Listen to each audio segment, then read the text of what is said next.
It is a dimension as vast as space and as timeless as infinity. It is the middle ground between light and shadow, between science and superstition. And it lies between the pit of man's fears and the summit of his knowledge. This is the dimension of imagination. It is an area which we call the Haven Exchange! What's up, everybody? Welcome to another episode of the Haven Exchange. Genesis here, bringing in a brand new episode for this week. And tonight, we go into some rabbit holes. We talk about aliens as our main topic.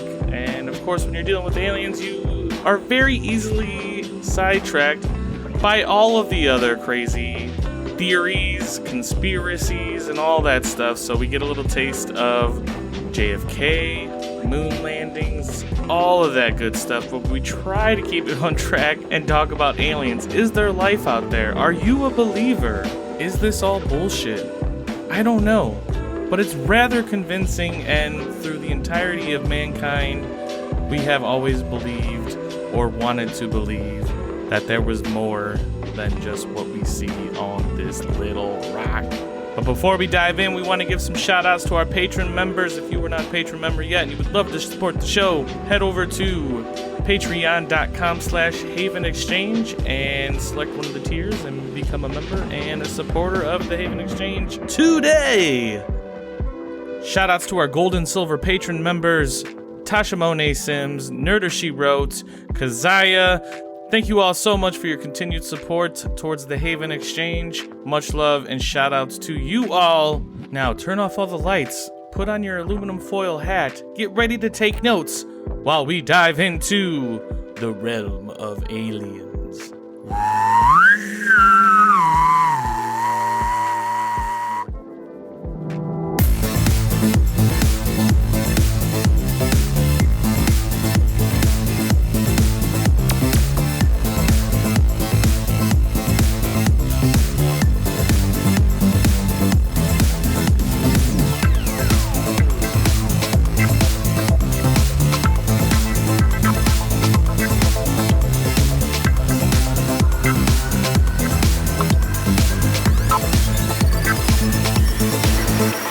This is the Haven Exchange. What's up, everyone, and welcome to another episode of the Haven Exchange, a podcast brought to you by the Gamers Haven Network. I am your host, Genesis, Twitch's 48th most entertaining streamer. I'm waiting for it. I'm waiting for it. Go ahead, you get it this one time. He lying. There it is. It's no bullshit. I promise you, I will release the facts and the data to support the claims one of these days. One of these days, this guy. One of these days.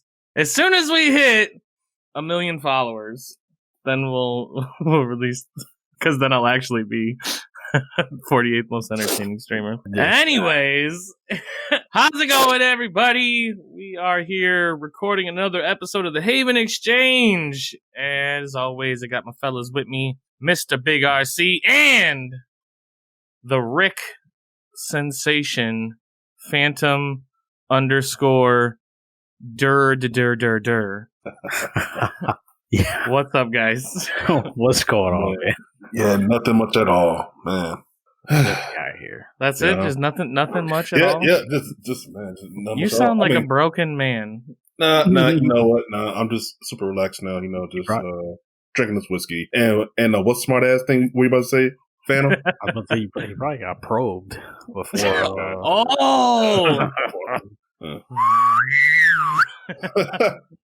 Hint. Did you get probed?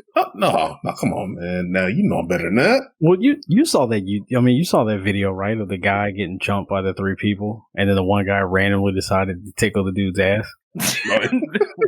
That was RC that was in that video. No, it was not. Wait, somebody was getting jumped by 3 dudes? Dude, no, it was 2 dudes and a female beating on one guy.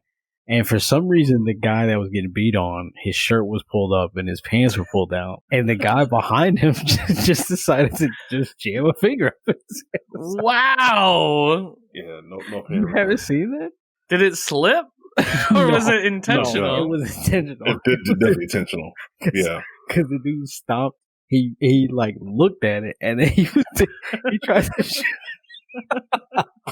he tried to shove that shit up there, man. Oh my god! It's awful. It's bad enough that you're getting jumped like that, and then you get a fucking oopsie. I said to Liz, and because she's the one that posted it in randomness, and I said, "Do you know how mad you have to be to pull someone's pants down and try to tickle their butt?" Oh my god, the tickle! Do you know how mad you have to be to do something like that? That's far from a tickle.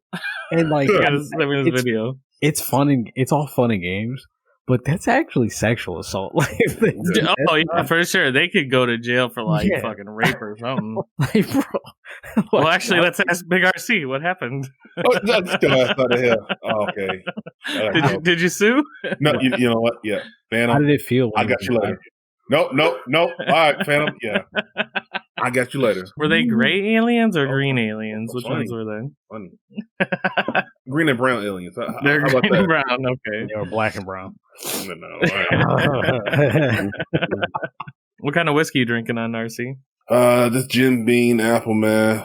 With splash of Coke. Bro, that's crazy. I just had, bro, that party I went to yesterday. Yeah. We were drinking Jim Beam apple and peach.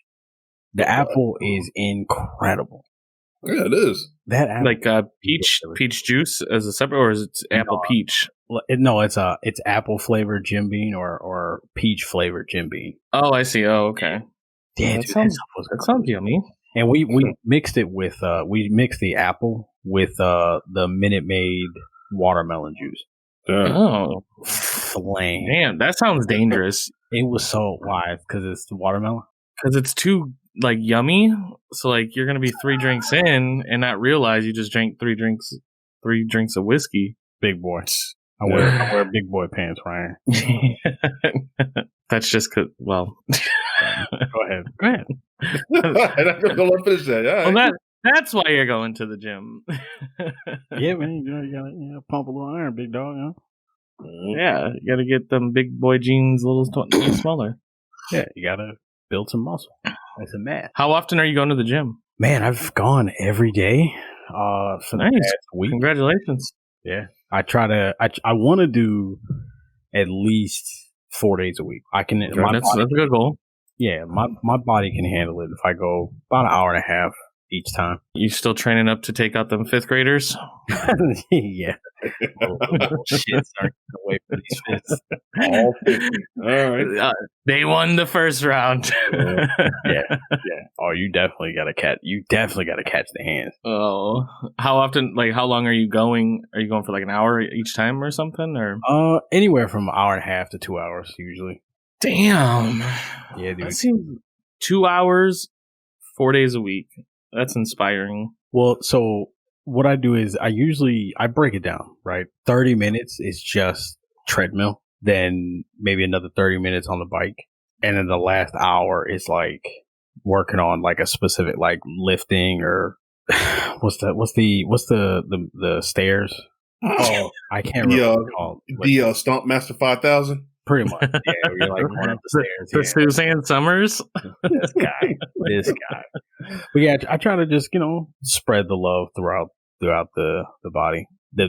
Honestly, I would make the argument that the workout is easier than the dieting. The dieting is the part. Oh, for sure. Yeah. Be, just water, can't eat after a certain time, no bread, nothing with a lot of sugar. Right. The dieting is much harder than the exercising. Yeah, there's definitely a lot more willpower. Yeah. For dieting purposes. Yeah, and you know what? Actually, so I think I've only lost maybe 7 pounds.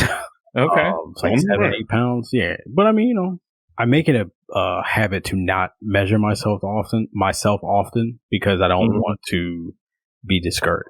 I don't want to see, only 2 pounds gone, and I've been to the gym every day for a week. That's good advice, and I think that very much applies to streamers just starting out.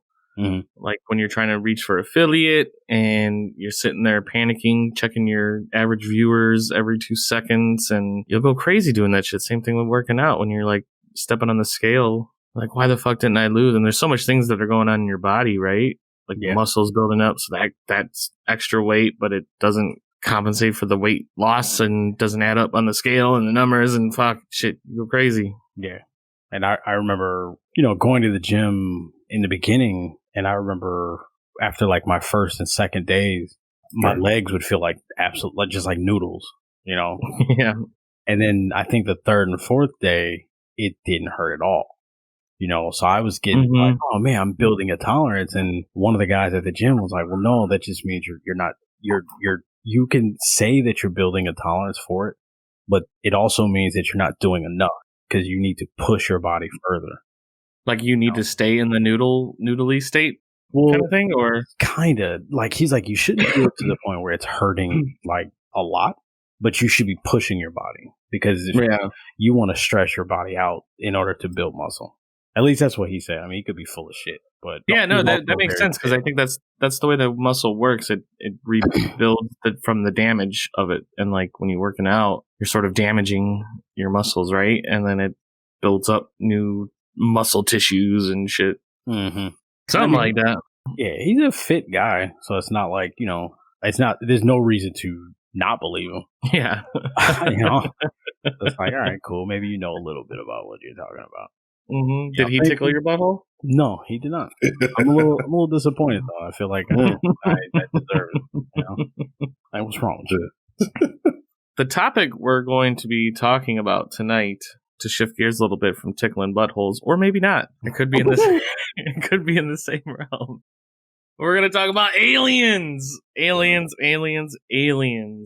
Something I am very much fascinated with. I don't know about you guys, but we'll figure that part out. But I am super excited to talk about aliens because I have been deep diving and rabbit holing all kinds of alien things. I've been watching documentaries. I've been spiraling out on YouTube looking at, it's really easy to get stuck in an alien trap on YouTube because there's just so much bullshit. They should start going down the rabbit hole, I believe. Yeah. Call me Alice because I am going down that rabbit hole almost every night. And I have wicked dreams because of that. Or I'm getting abducted and it's acting like a dream state. What do you guys care? Do you even care about aliens? Did he just sneeze? What's going on, Phantom over there, man? What did he just get abducted? I don't know how. No, dude.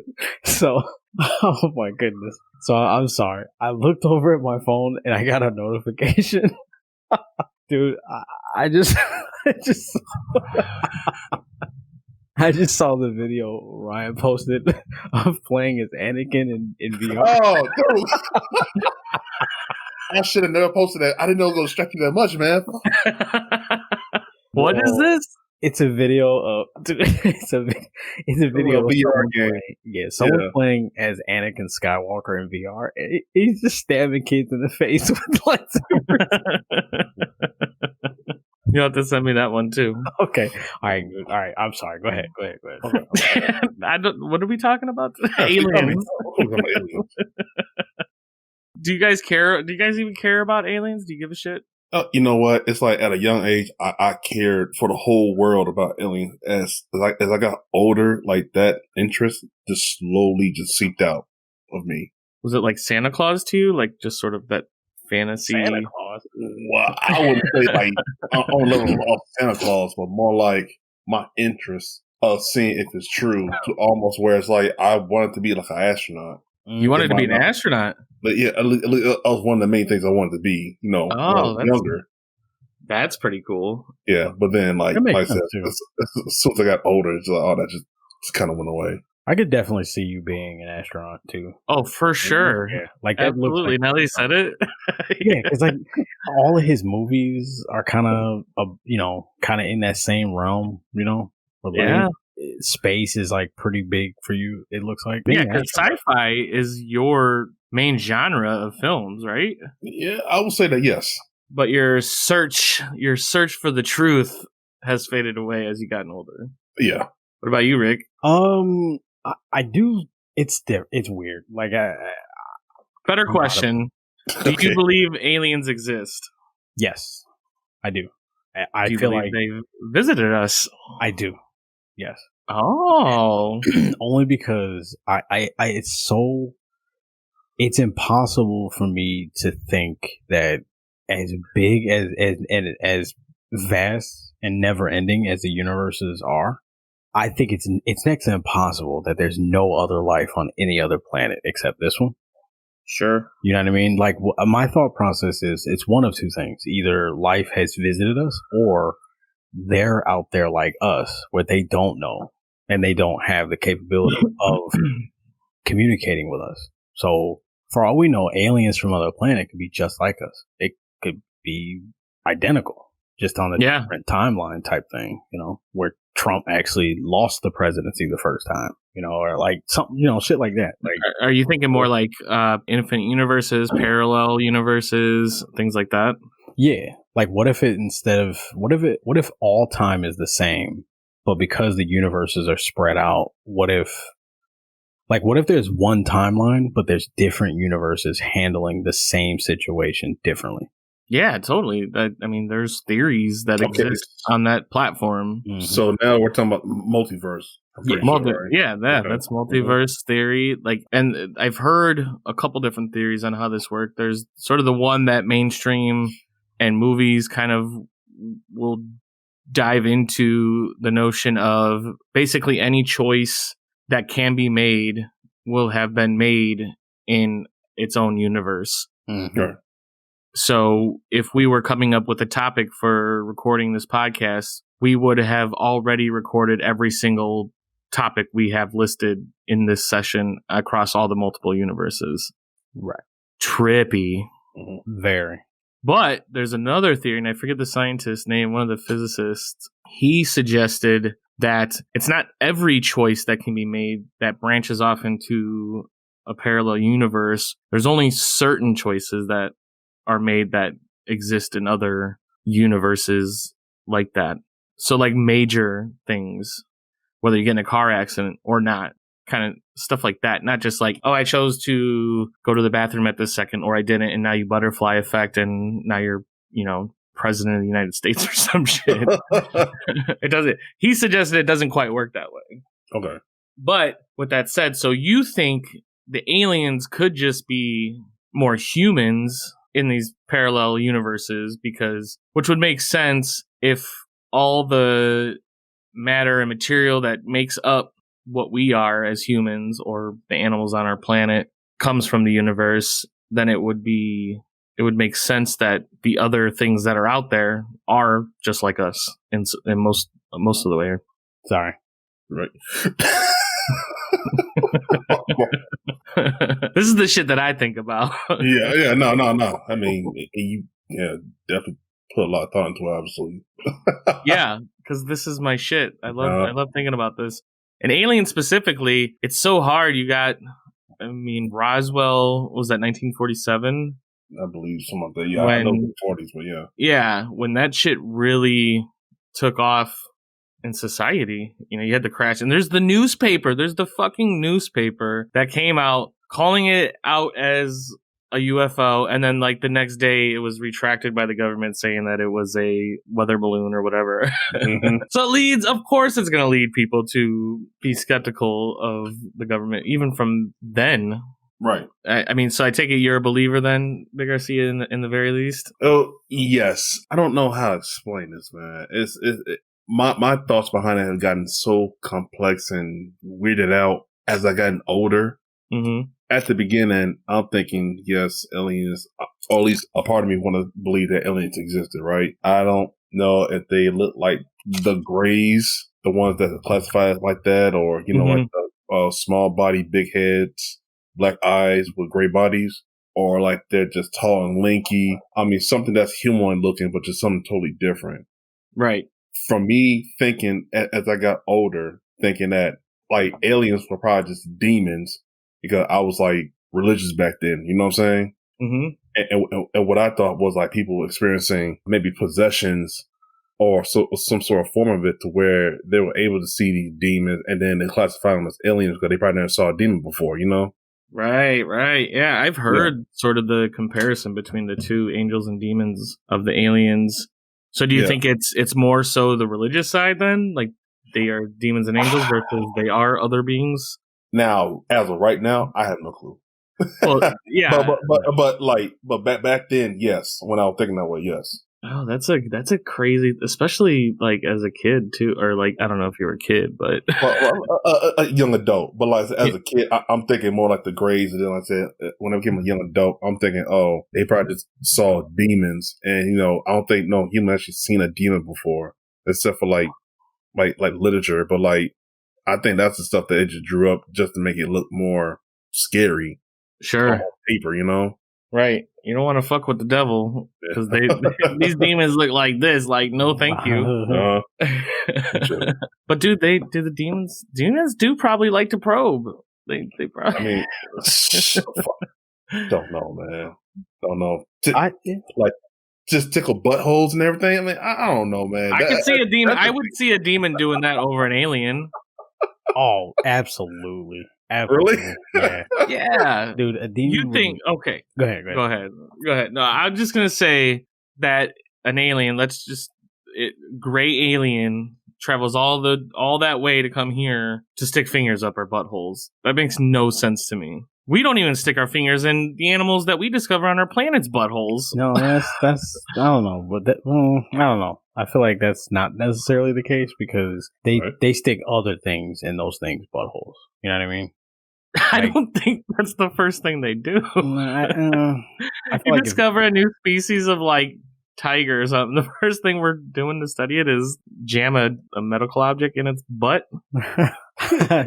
I mean, I'm not saying it's right, but I mean, you think that's what we're doing though? I mean, I would have passed it, you know. I mean, I'm sure that's one of the steps, but it's not the first step. Nah, man, it is the step. It is the first step. It's the first. Yeah, I hope you don't have any cats or dogs. I have a dog. And the first, no, I'm kidding. Let me stop before I end up on a "Don't Fuck with Cats" documentary or some shit. Right. I almost spit on my whiskey on that. No, but I think first of all, I think demons would, of course, their first thing is going to be to tickle your butthole, you know, because like the whole idea is to torture you, you know, and right, you know. What's more torturous than having something shoved up your ass, you know, as men, you know? Depends on who you ask. Yeah. And it's women too. I don't mean to single out men only, you know, there are tons of women that don't like anyone playing with their cheeks, you know, and it's torturous. But with an alien, I feel like that's just not immediate thing, but that's just like an entertainment thing, you know? People just ran with probing and immediately the first thing because people are sick, the first thing that comes to mind with probing is your butthole, you know?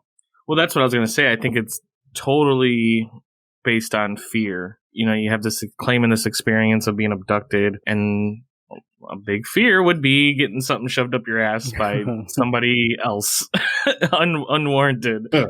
So that would, I mean, if abductees were coming down and saying, yeah, you know, they pricked my finger and took a little bit of blood, like, there's no sensationalism in that.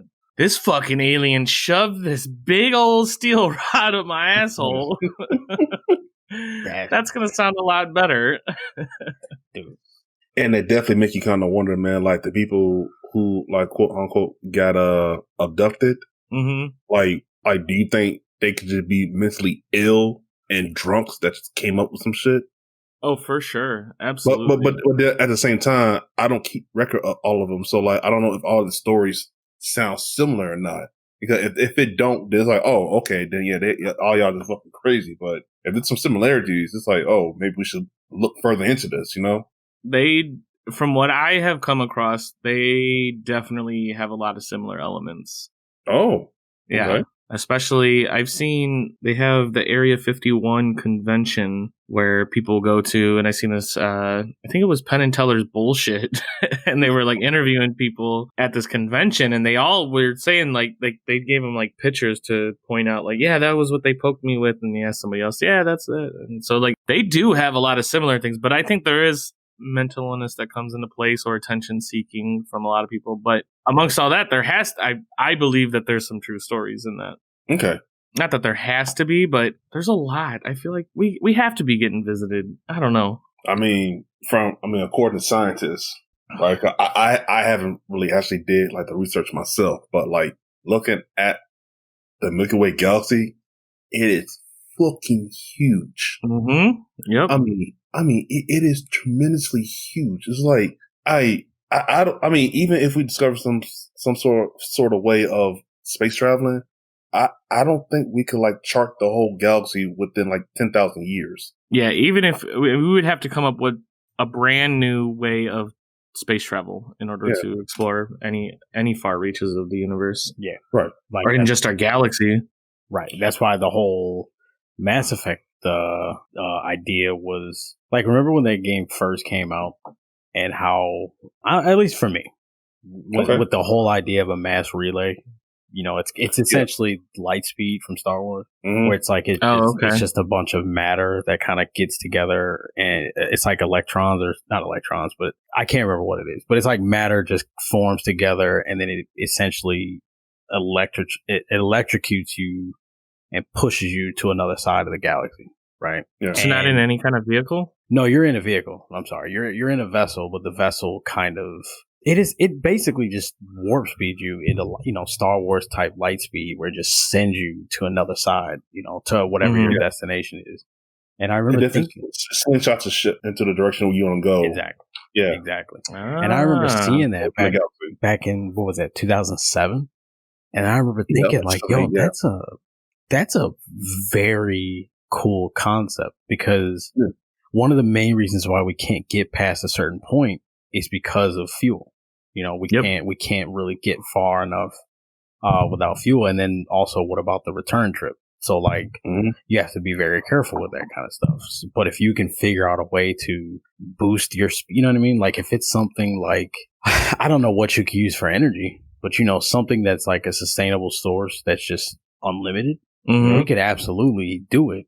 But first of all, there's not enough life, you know, there's not enough, human years, I guess you could say, to go to every single planet, galaxy, universe. Like it would be it'd take forever. You'd never be able to. Yeah, because how many years does it take with the capabilities we have now just to reach Mars? It's like 10 years or something crazy. 5 years, maybe? 5 years? I believe 4 or 5, man. But don't quote me on that. Yeah. Like it's crazy too when you think about if it's actually only 7 months. Oh, is it? Yeah. Oh, okay. I was about to say, like, to just think, like, when you look at a map, when you look at, like, just any sort of, like, example of, like, of our solar system, the planets are lined up, and it's like, okay, well, here's Earth, and then here's Venus, right? And on the paper, they're not far from each other at all. But when you actually think about that, it's like driving from here to California. Right. You know what I mean? Like, you don't think it's that far. Like, I'm literally talking to someone right now who's in California. But yeah, that would have been unheard of years ago. Yeah. Well, decades ago. Right. You're literally a 2-day drive from me, you know, or a 6-hour flight. You know, I don't know, dude. And then the thought of like looking up into the stars or looking up into the sky and realizing that your eyes, you can see the black sky, you can see the stars, but it goes so much further than that. And the fact though is the stars you're seeing is the light that they casted like thousands and thousands of years ago. That's not even real time, which gives you a sense of how far they really are, because it took that many years for that light to travel to us. That means they're so fucking far away. It's crazy. And like there's a site, I believe, where you can find the star and the light that got shown to your eye like the day you were born, as if you're part of the universe in a way. As you're born, matter and light from these stars out there make you up who you are. Like, that's fucking special. Yeah, it makes you feel like, you know, you're a part of something. You know, it makes you feel like you're actually part of this grand experiment, you know? Connected. Yep. Like it's very, very cool. Like when you sit and think about just like life in general and think about like how much, I don't know, just like how much we don't know.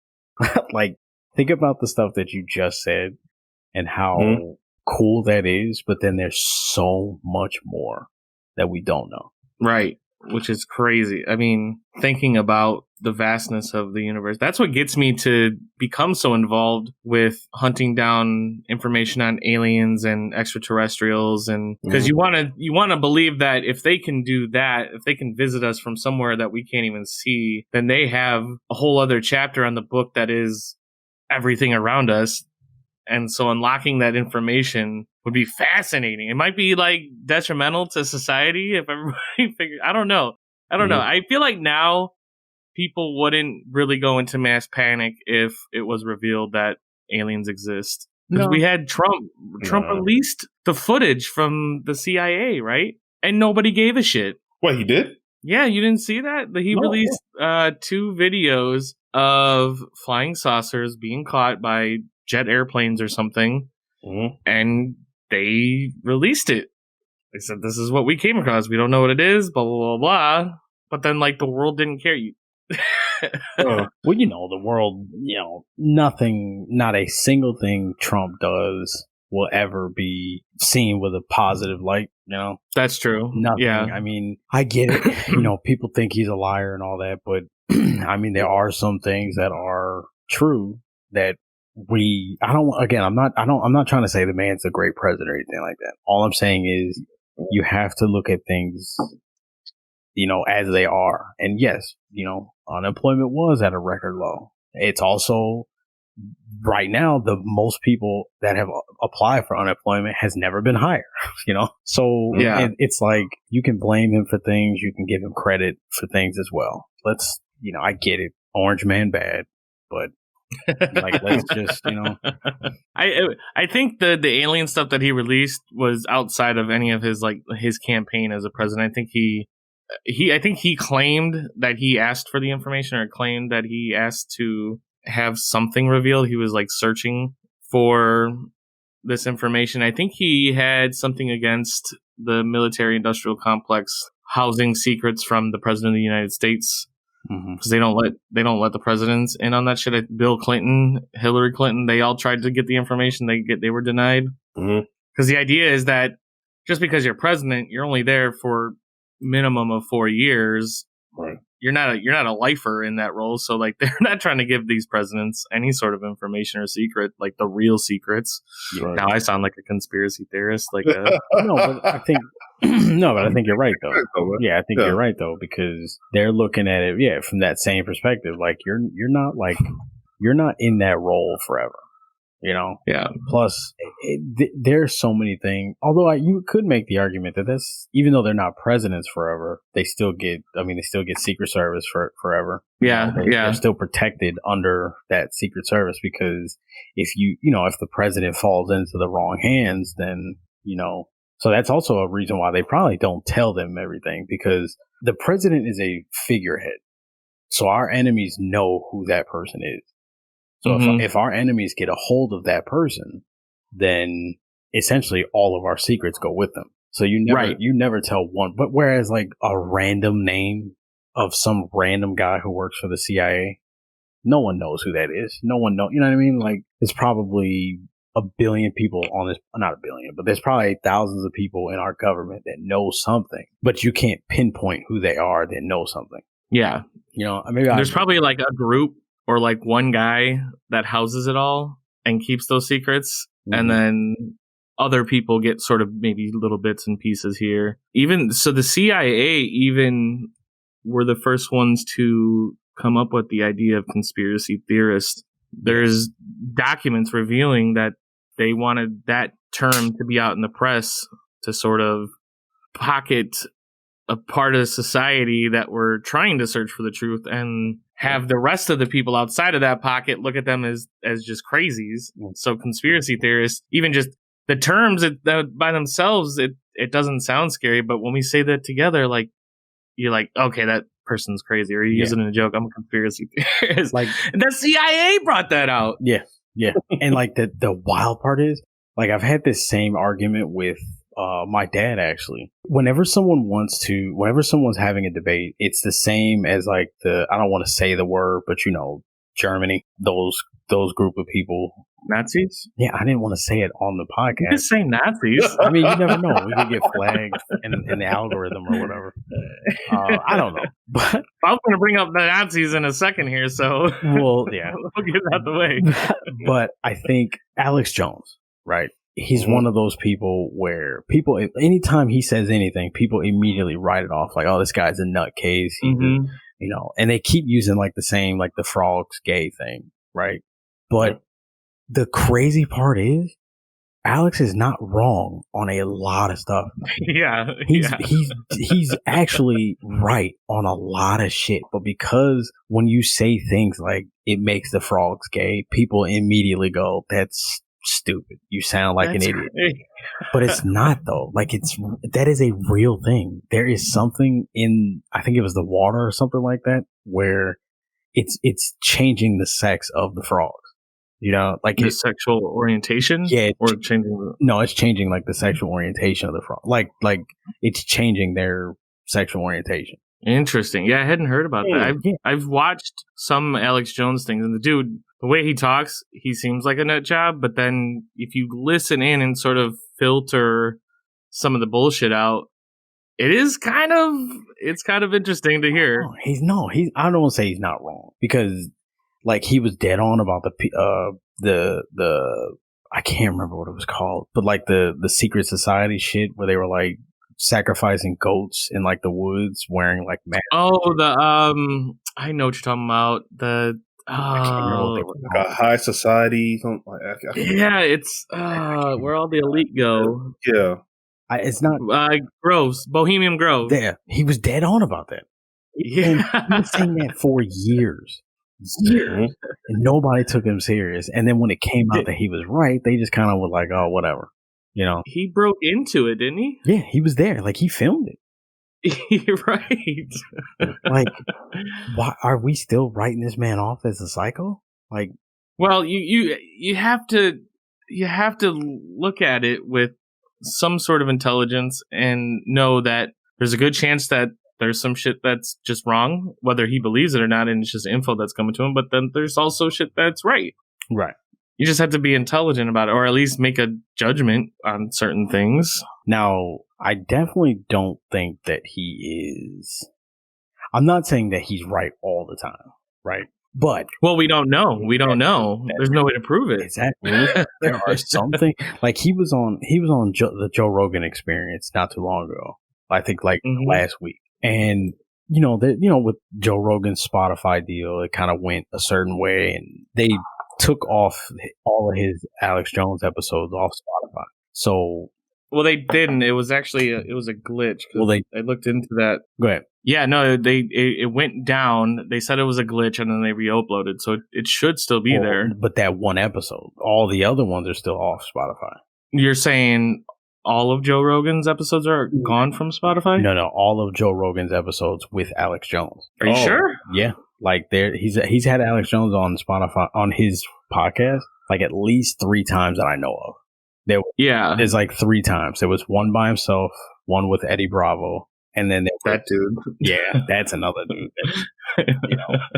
He's wild, but that dude's wild. Yeah, he's very wild. But I'm saying all that to say, like, they had Alex Jones on last week, and Joe Rogan was he was talking to him, and every single time Alex said anything, Joe had Jamie fact check. Pull it up. And dude, it was like, I think it was like 10 out of 10 times. Yeah. Every time that he fact checked them, he found articles that proved what Alex was saying. So Rogan was like, see, people need to see this, because people immediately write him off as a psycho. And it's like, no, he's actually kind of dead on a lot. It's that people, the way he talks, people think he looks and sounds crazy. He looks like he's hopped up on a bunch of cocaine. Yeah.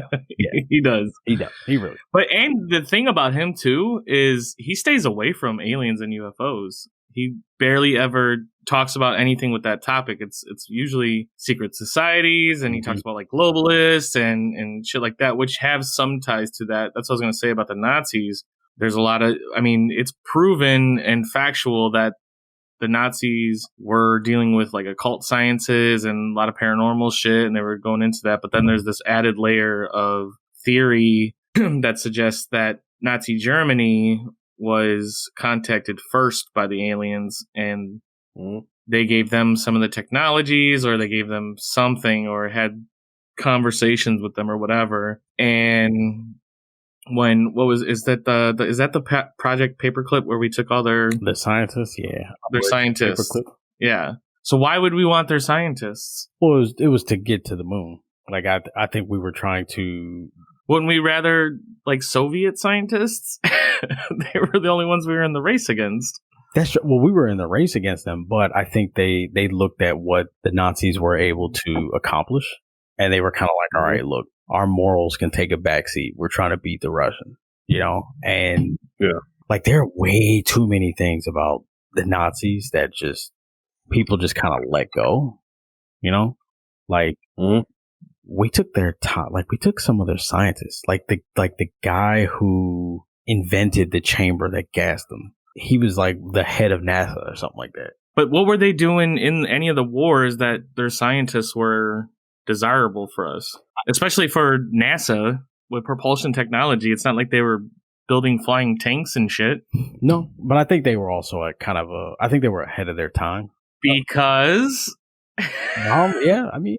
Because they could have been contacted by the aliens. That's entirely possible. I definitely won't rule it out. You know, I definitely won't say, no, that's stupid. Like, no, I mean, that's very possible.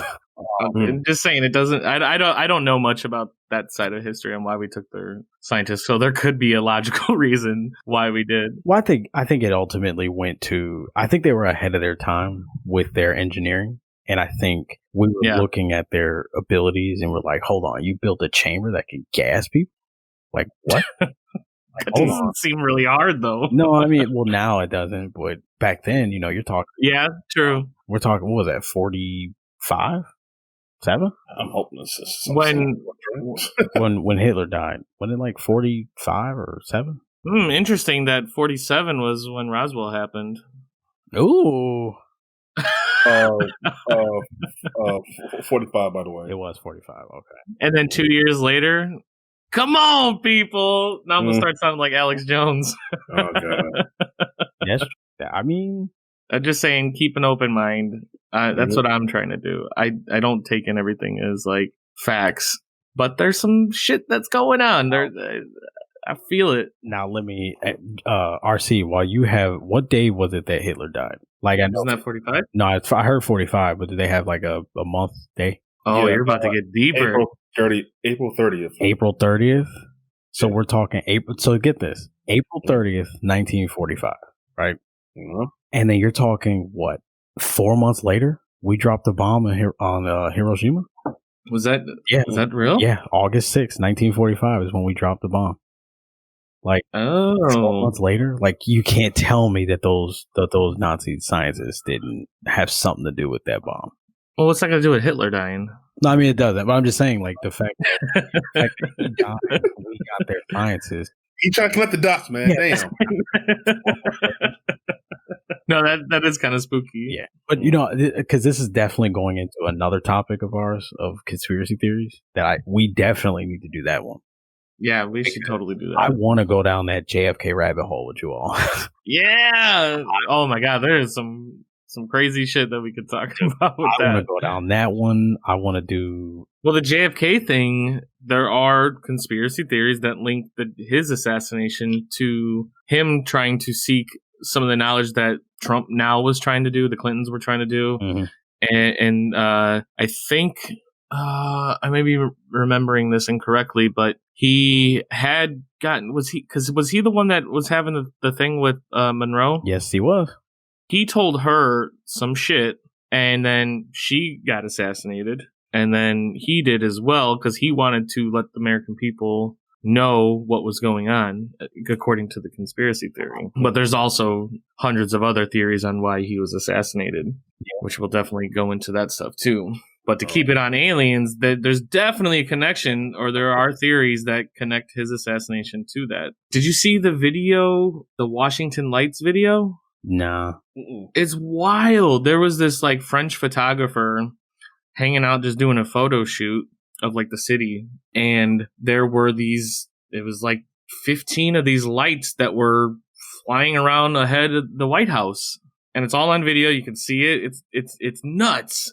And the theory is that there was some sort of secret meeting that was going on between aliens and our president and officials like that. But you see the pictures of it, and it's like there's some fucking UFOs flying above the White House. That's just nuts. Now, let me ask you this. Have you seen the Zapruder film? Which one? The Zapruder? Zapruder? Yeah. No. It's called I never heard of it. It's a film from a Ukrainian director that pretty much, it's a silent 8mm film where it showed JFK's assassination. Okay. And like, it shows like, this is not the film where the one we normally see, right? What do you mean? Of JFK like driving down the street, and you see him like get shot. I mean, yeah, no, it shows like apparently it's like it shows the whole thing. Is this the film? Like, is this what you're talking about, or is this a separate one? No, okay. Yeah, well, so it's basically it's described as being the most complete one, giving a relatively clear view from a somewhat elevated position on the side from which the president's fatal head wound is visible. They said that up until that Zapruder film, it was just pure speculation. They didn't know exactly. They know he was killed, right? And but then they said it was Jack Ruby from the depository. But then based on the film and based on where the book depository was at, where he was shot, it is the way his head went back and to the left. Oh, yeah. Like, hold on, something's not right here, because if he's shot from behind in the back of the head, his head should lunge forward. Right. It should not go backwards. Not to mention, they found the bullet on the gurney that they claimed was the bullet that killed Kennedy. And when they found when they displayed the bullet, it had little to no damage to it. The bullet looked barely touched. And what does that suggest? Well, a lot of people are saying, well, hold on, bullets, when bullets hit bone, distorts the bullets. That bullet should not be that pristine if it went through a man's skull. So that's why they're like, fuck. Yeah, they're like, hold on now, something's not right, because his head went back into the left, and then the bullet that just magically came out of nowhere, this pristine, clean bullet, like, hold on now. You cannot think we're all this stupid, what's his face? Ruby could have absolutely made that shot, right? I think not. Why did I say Ruby? I don't know. I was thinking Jack Ruby, but Oswald absolutely could have made that shot from that depository. He was skilled. He was trained. He could have made. Yeah, but why wouldn't they just say, "Oh, given new technology and investigation, this wasn't the guy, and we don't know who the actual killer is"? Honestly, I don't know. I think they looked at it like, first of all, there are way too many people who benefited from his death, right? Right. You're talking about the CIA, the Russians, the mafia, even Lyndon B. Johnson. Lyndon B. Johnson was his vice president, and he was about to be indicted on like I don't know exactly what he was about to be indicted on, but he was literally about to be indicted for something. And then Kennedy dies, so then he becomes president. Oh, he was. Oh, okay. He was the VP. At the time. And he was the VP at the time. And then also the fact that Kennedy made it very clear that he did not want to go to war in Vietnam. He made it very clear that no, we're not. That's not going to happen. We're not doing that. And then all of a sudden, Kennedy dies. Lyndon becomes president. Next thing you know, we're at war. He was starting too much shit. There's a really unique speech that Kennedy gave about like secret societies and how he really, really wanted to disband the CIA. That's what I'm thinking of when I said Eisenhower or some shit, because I know what speech you're talking about. It was Kennedy. that said that. Yeah, that speech is, if you don't know that speech, look it up because it's very spooky and creepy. And the fact that, and it was not much longer after that speech is when the assassination happened, I believe. Yeah, because he made it very clear. And I agreed with him. Like the idea of a secret society and keeping stuff from the public. Like, there's one thing if you're keeping something from the public to not create mass hysteria. When you're doing stuff like arming rival nations or enemy countries to force Iran to loosen their grip on oil, or you know what I mean? Like, if you're doing shit like that, like leave alone. Stop fucking with them. Just be fair. Open up a trade agreement with them. We have something they want, vice versa. Just be cool about it. His big thing was like, no, secret societies, that shit's stupid. Let's not do that. It's not what our country is about. And they killed him for it. When was he assassinated? 1963. Okay. Yeah, he was killed in 63, and then Marilyn Monroe was killed in 62. She was killed like a year before he was. I'm trying to find the speech now. Mm-hmm. Yeah, dude. Me and Chuck have kind of talked about this before, and how Chuck has said that JFK is his favorite president of all time because of how radical he was going to change. Like, the United States would be a very different place if Kennedy were still alive and he were to actually do the things that he wanted to do. Was he viewed as a good president? Yeah. I mean, he was kind of a rock star. He was fucking chicks left and right, no way.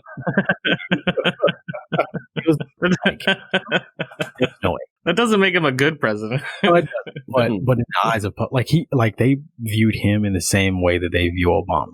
He could even though Obama, dropped a lot of bombs on a lot of countries, a lot of drone strikes, killed a lot of innocent people, but he still looked at as like one of the nicest people on the planet because he's charming.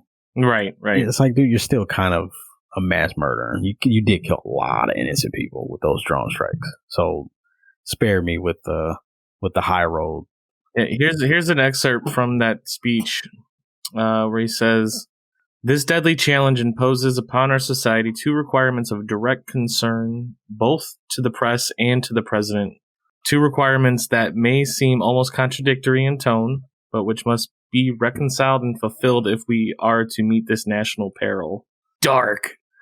I refer first to the need for a far greater public information. He's spilling the beans. And second, to the need for far greater official secrecy. The very word secrecy is repugnant in a free and open society, and we are, as a people, inherently and historically opposed to secret societies, to secret oaths, and to secret proceedings. We decided long ago that the dangers of excessive and unwarranted concealment of pertinent facts far outweighed the dangers which are cited to justify it. And it goes on and on. Like, he went on, and that's basically calling out all the secret bullshit that was going on that presidents are not privy to. And I'm sure you can take that a few different ways on what he was actually addressing, but he's very specifically calling out secret societies. What other secret societies is he talking about? He's not talking about like the Gamers Haven. No. No, he's very specifically talking about like a handful. Like I said, dude, there are way too many people who benefited from his death. So that's why it's very hard to pinpoint on who it could have been. The fact that Lee Harvey Oswald had ties to the Russians makes the Russians complicit in it. The fact, what was the name? Jack Ruby, that killed Harvey Oswald, had ties to the mafia, makes it very possible that the mafia coerced Harvey to do it, and then Ruby got rid of Harvey to prevent the link to them, and then Lyndon B. Johnson, a link to the Oswald. Yeah, right. But I mean, like, and then fucking Lyndon B. Johnson. Man was literally about to be indicted.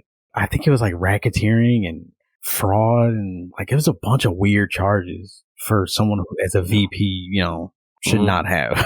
And then his only way to really get out of it was to become president. I mean, what else can you do to become president than murk the dude? Right? No, it's way too many. And then the Cuban Missile Crisis was heating up. And aliens. Yeah. And then the Cold War. Way too much. This is all started from the aliens. That's why we need to have our conspiracy theory covered. We'll for sure have a conspiracy. And I want to get more prepared with a list, because there's so many that I can't just pull off the top of my head what conspiracy theories are which, but that's definitely a good one. Right. But I did want to talk about, have you guys heard of Bob Lazar? Yes. Did you see? Have you seen the documentary on that dude? Yes. Yes, I have. The one on Netflix, what is it, UFOs and shit, what's it called? It's like Bob Lazar, UFOs and flying saucers. Mm-hmm. Yeah. Go ahead. I'm just saying that dude's story that should make a believer out of anybody. Yeah.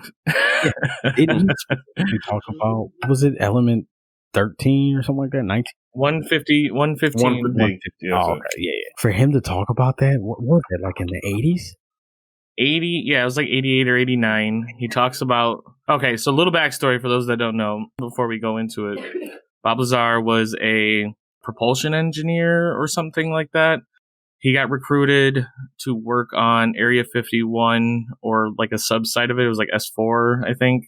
So he was recruited, went through all this shit to work on this, and he describes back in like 88, I believe it's 88 or 89. Could be, maybe it was earlier than that. He talks about how he was recruited at a site on Area 51.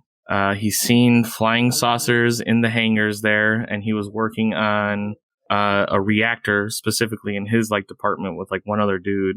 He's working on this reactor that's alien in nature, and then he goes into what he talks about. It was powered by this Element 115 that was never heard of back then. I think he was only on that project for a few months, like less than a year for sure. And then he comes out and tells the whole world back then in probably early 90s at that point about this experience that he went through. Now, the Element 115 was just added to the actual periodic table in like 2005 or 2003. So he brings up this Element 115 that was a power source for this crazy alien reactor that he was working on back in the 80s. And then they actually discover it and add it to the periodic table. So point for Bob Lazar on that one in determining if he's true or if he's telling the truth or not. Because that's ridiculous. Mm-hmm. You don't see that kind of shit happen in any sort of UFO stories. No. And I that's the part that I remember where, he did talk about that in the 80s. And then just a couple years ago, they were like, oh, hey, cool, look at this new element or whatever. Like, what? Yeah. Like, wait a minute. We've heard about this about 20 plus years ago.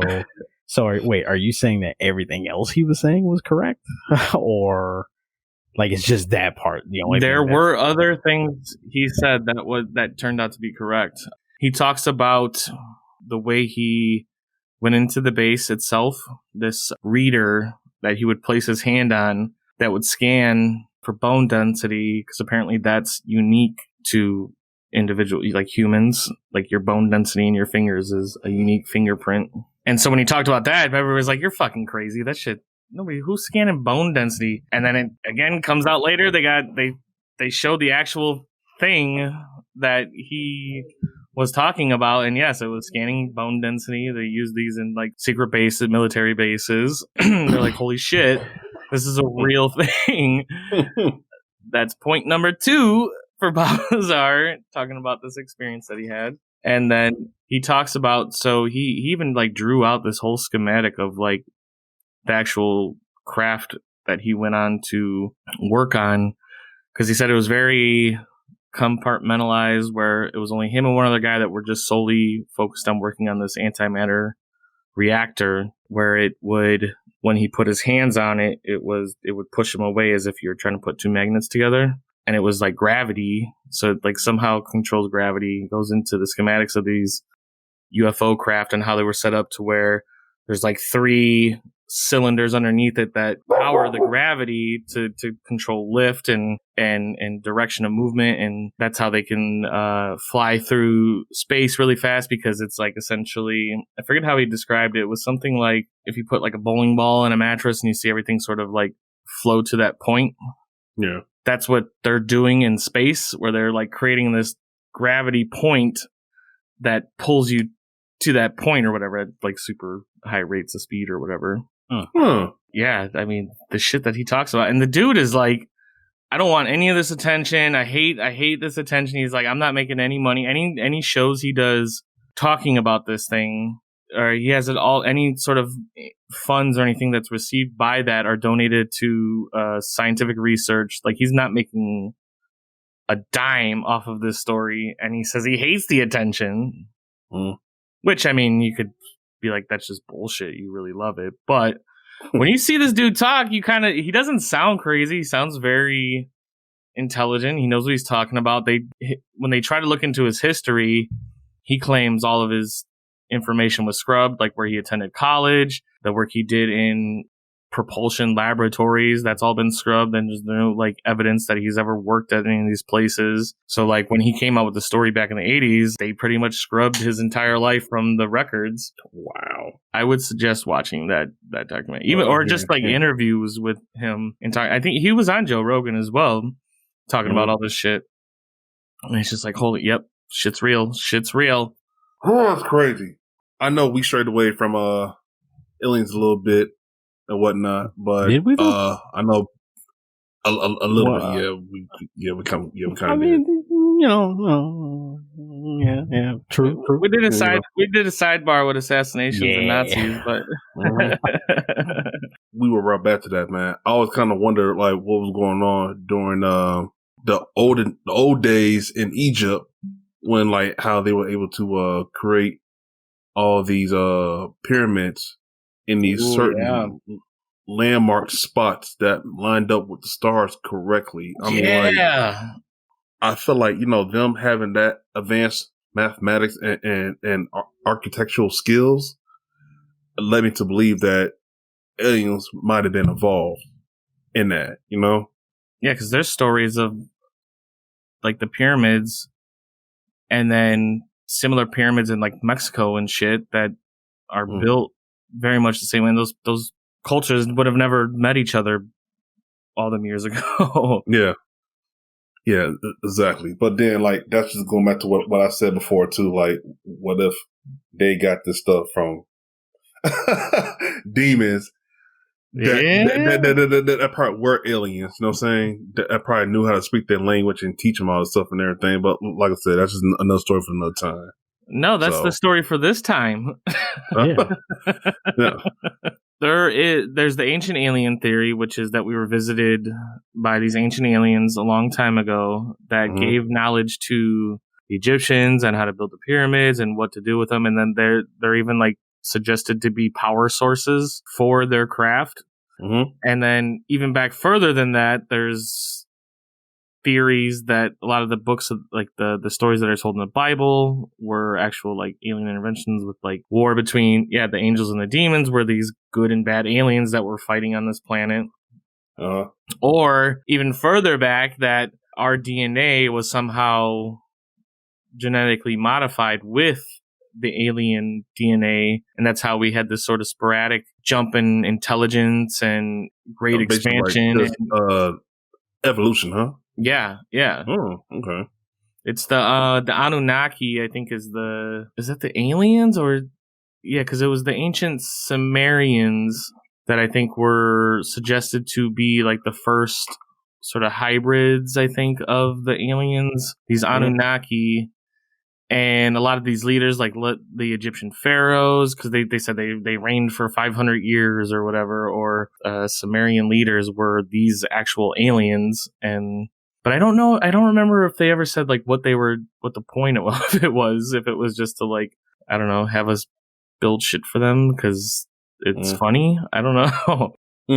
I mean, just a thought about that though. It's crazy, man. But I mean, I think eventually we will know the truth about everything, man. I just don't think it's gonna happen this lifetime. If you catch my drift. With genetic sciences going on and being able to map out our DNA, there are things we're going to be able to learn from that as far as history, the evolution from ape. Is that true? We don't know. Maybe there was a separate the early hominids or the what is it, the Neanderthals and all that shit. Yeah, like those just could have been a separate creature living next to apes. We didn't actually come from. We were just another entity, and we evolved from that. There's this theory. Let's see if I can get it right. Or like a question that this theory posits where it's like the naked ape theory that, I'm gonna have to look it up now. Cause it's like, why would we lose, like as apes evolving from apes, why would we lose fur to then kill animals for fur to cover ourselves up with? Evolutionarily speaking, that makes no sense. No. That's you see what I'm saying? Yeah, okay. Yeah. I see what you're getting at. That is that's very odd to do something like that. You know? Yeah, that makes no sense. Like who was the person that sat around and was like, you know what? I'm gonna cut your skin off. And I'm gonna use it to cover my body. I like that. I want that. Right. I mean, because it would make sense if you were just like, it obviously makes sense that you would need those furs to keep warm. Right. You're already killing the creature for food, and you can't eat the fur, so you're gonna make clothes out of it or something to cover up. So I get that, but the evolution from a hairy ape to a non-hairy thing that needs clothes, that doesn't seem to make much sense. No, I think I've actually heard this before too. There's a very popular book. I think it's called like The Naked Ape that talks about this. Mm-hmm. That was written like the 60s or something like that. Look at this guy.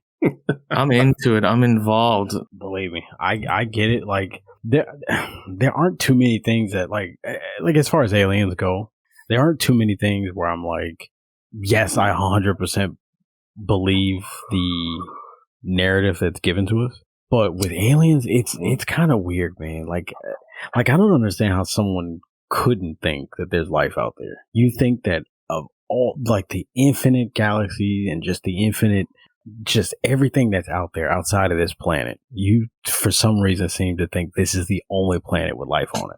Right. Like how? I mean, vast majority of scientists believe that there has to be that same notion. Even I think the Catholic religion now accepts the fact that there is probably life elsewhere, but they just sort of they pull back God's reach on it, not just like God created Earth. Well, no, God created the universe now, so He could have created these other creatures. So, like, even religion is taking this into account. Vast majority of scientists are believing this because, the numbers would suggest that there has to be. Yeah. We're not that special. We're special in this area, right? Of like our galaxy and like where our planet lines up with the sun and all that shit. Like it's really making you think like, okay, there's no way you could sit here and think that of all the planets out there, this is the only one with life. I think it's like I said, where I think there definitely is life out there. But what if they're just like us, where they have no way of communicating with us, you know? And what if the multiverse theory is right? What if the multiverse theory is right, but it's like everything is identical? What if everything here and everywhere else all started the same, right? But they're either the planet decided, the planet just decided no life can be inhabitable here, or they just adapted differently, And then there's also the possibility of other planets that did adapt like we did, but they just made different decisions along the way, It's right. It's very possible, Now check this out. Along with that thinking, say life sort of all started around the same time due to the expanse of the universe from the Big Bang and all that stuff. Life generally started falling into place around the same time. And if there are planets out there that are like us, like humans, like us, it could be that the things that are visiting us, they're not necessarily that much intellectually superior. They just may have taken a different route of scientific evolution, whereas we discovered propulsion and burning fire to make us go forward.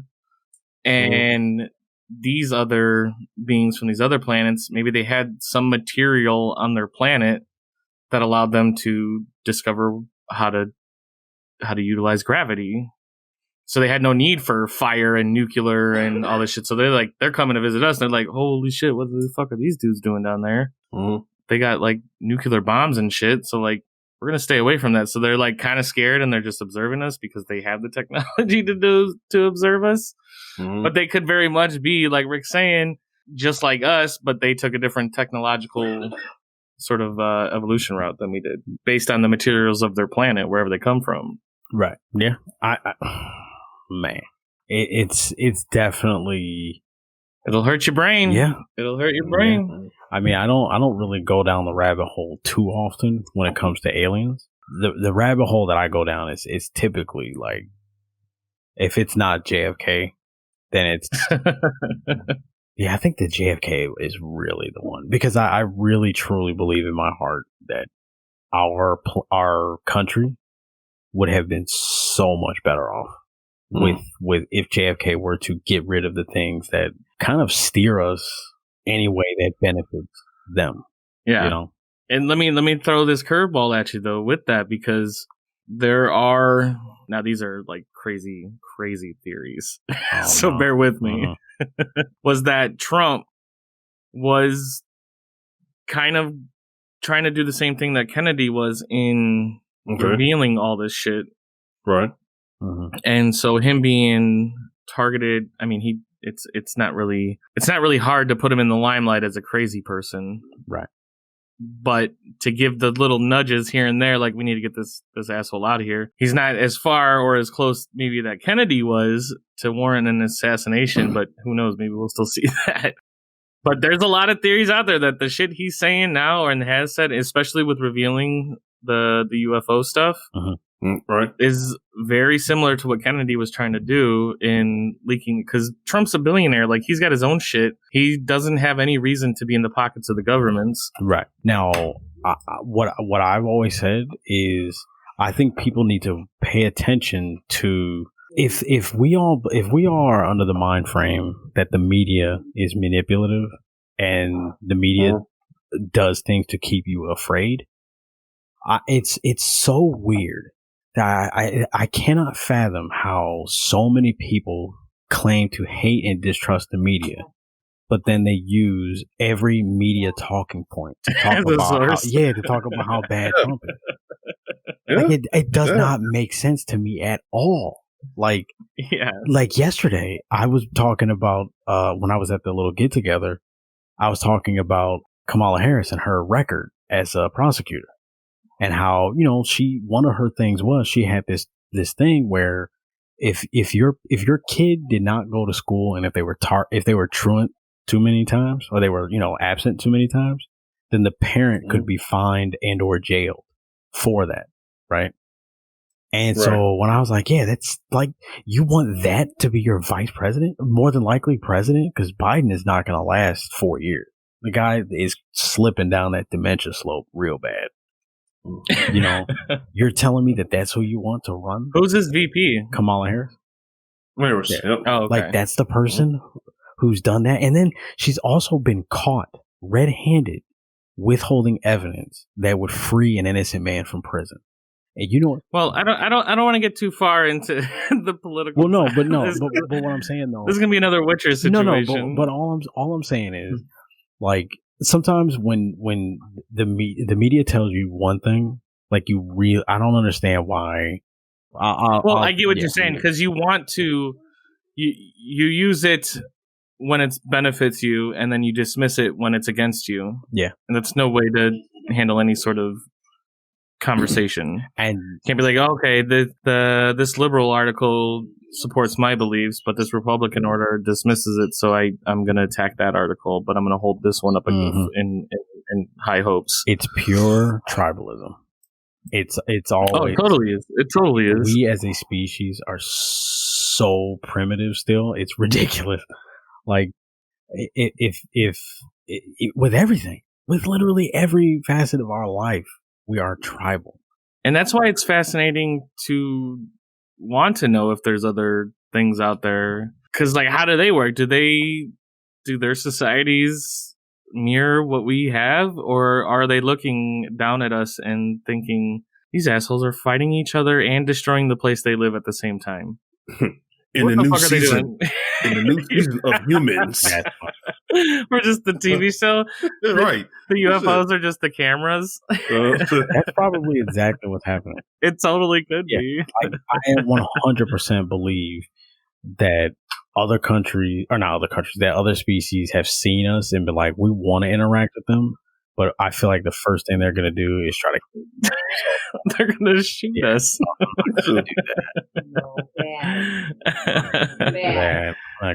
That would be crazy. I don't know. Do you guys think the world would freak out and spin into chaos if an alien did show up and did a press conference or some shit? Absolutely. You think so? Well, I really think depends on how the alien looked. Oh, how they arrive, where they arrive, all that type of stuff. Sure. Yeah, I think you're right on that. But I think ultimately, I think no matter what the speech or no matter what the alien does to arrive or communicate, as a human species, our one of our traits is we have to show that we're the biggest of whatever we're encountering. Yeah, exactly. We would go to the day the Earth stood still, right? When they encountered Keanu Reeves, there's tanks and helicopters and all that kind of, like, of course he's going to meet you with hostile active because you're showing him that you're a hostile creature, and then all he has to do is watch the news for 10 seconds and see that we're murdering each other at alarming rates. Like, I just saw the dude got shot in Florida at Burger King because his wife was upset on how long it took to get the food.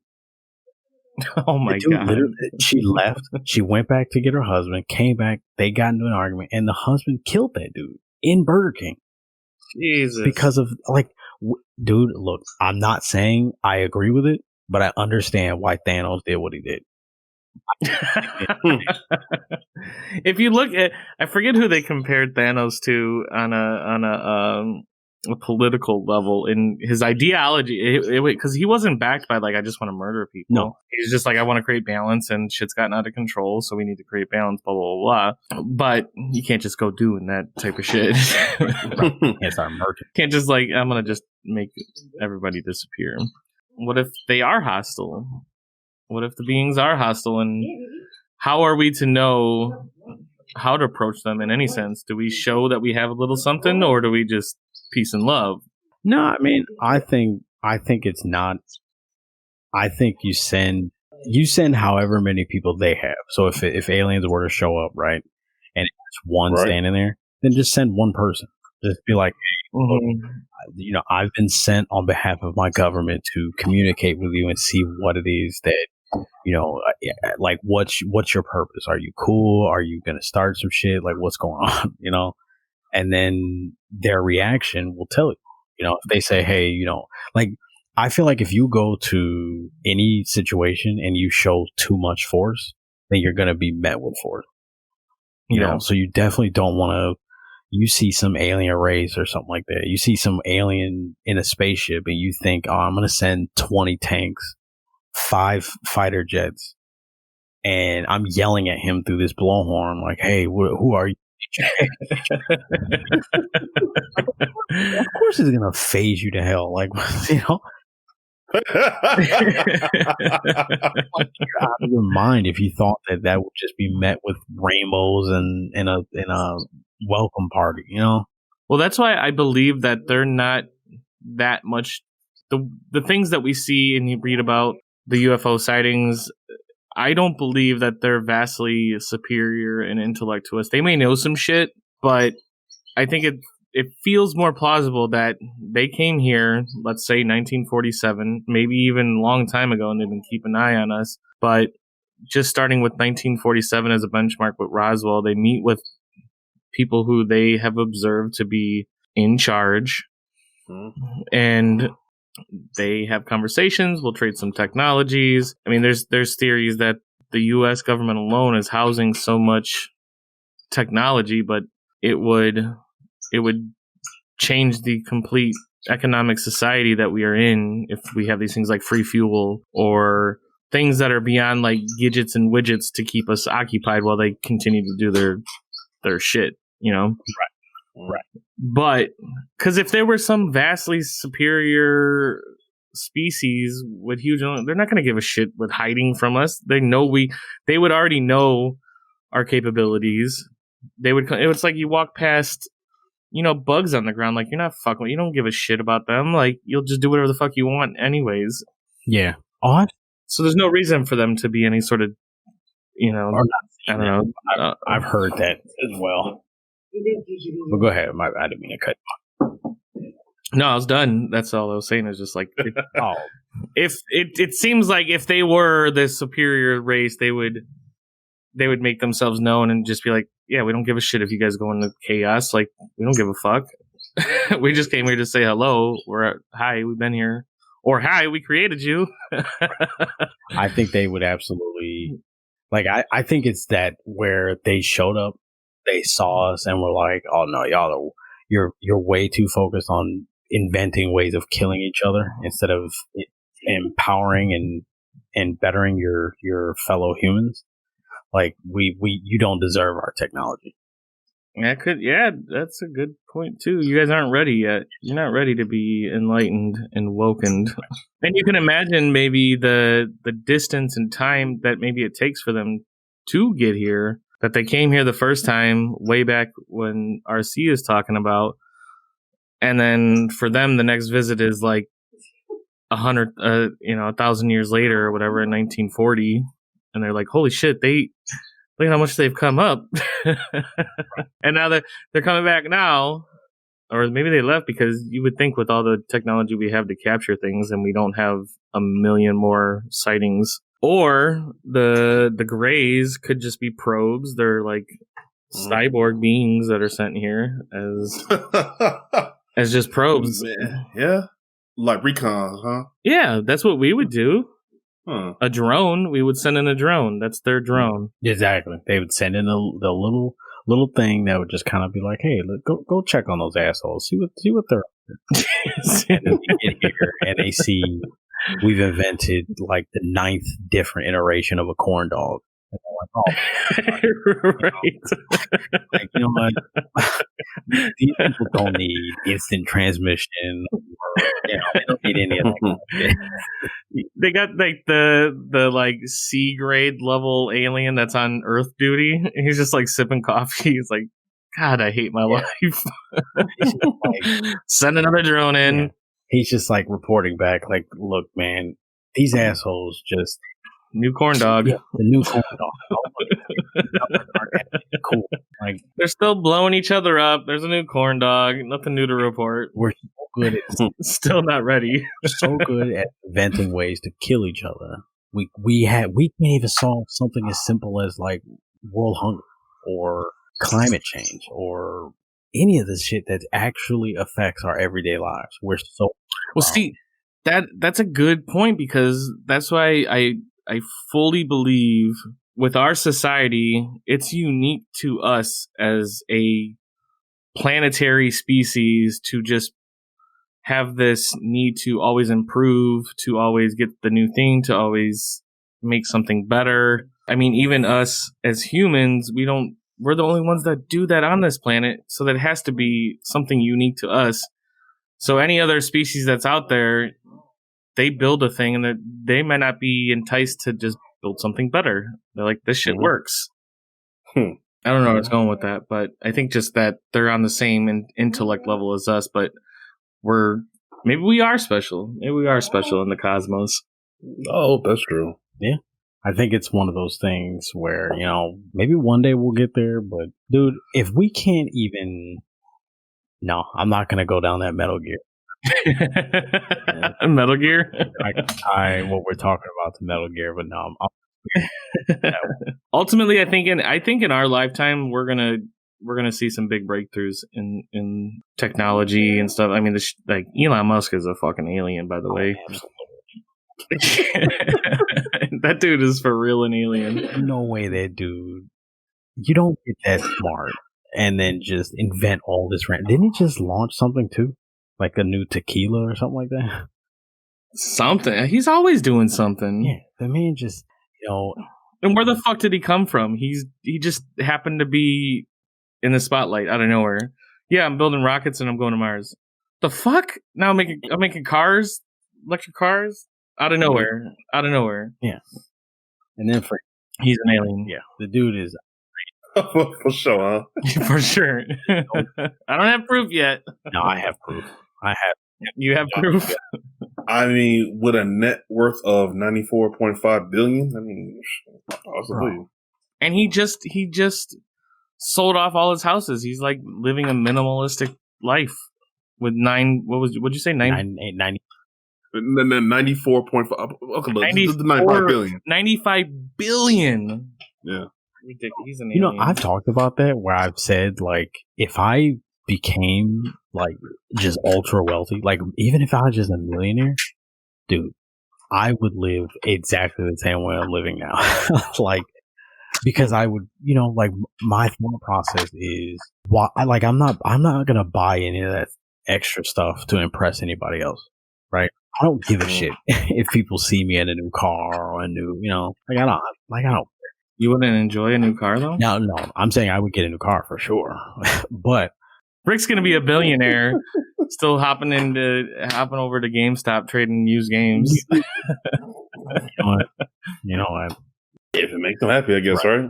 Right. But yeah, no, I mean that should be a topic we should add to the list. Like, what would we do if we had $1 billion? Oh, absolutely. What would you do with $10 million? Yeah.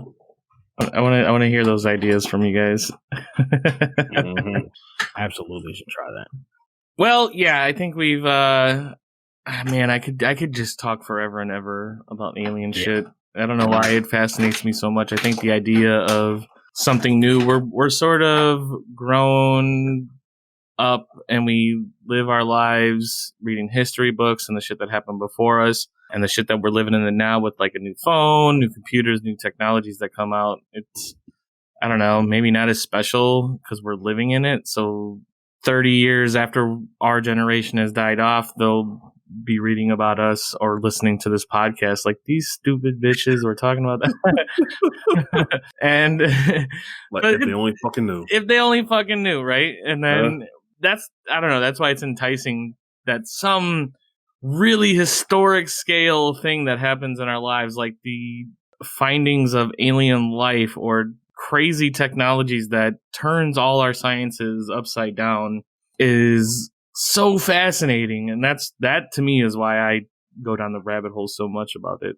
The more and more it goes from, say, fairy tale or fantasy or hearsay to certain evidence like Bob Lazar and some of these things that we're learning about now, the president releasing footages, like I feel like we're on a slippery slope that we're gonna get some information in our lifetime. Yeah, absolutely. I think we're gonna see something in our lifetime where either they touch down or they reveal themselves, or maybe we finally get a president who is able to get in that info, to get that info and then decides, you know what? The American people deserve to know. Exactly. What else is out there? They didn't elect us to keep secrets from them. They elected us to protect them. Yeah, and maybe that's what they have been doing, and the society really isn't ready for it. Yeah, I think I ultimately think that could be it too. Like, I think they're like, these assholes are gonna go try to kill or steal or rob them or something like that. Better off not knowing.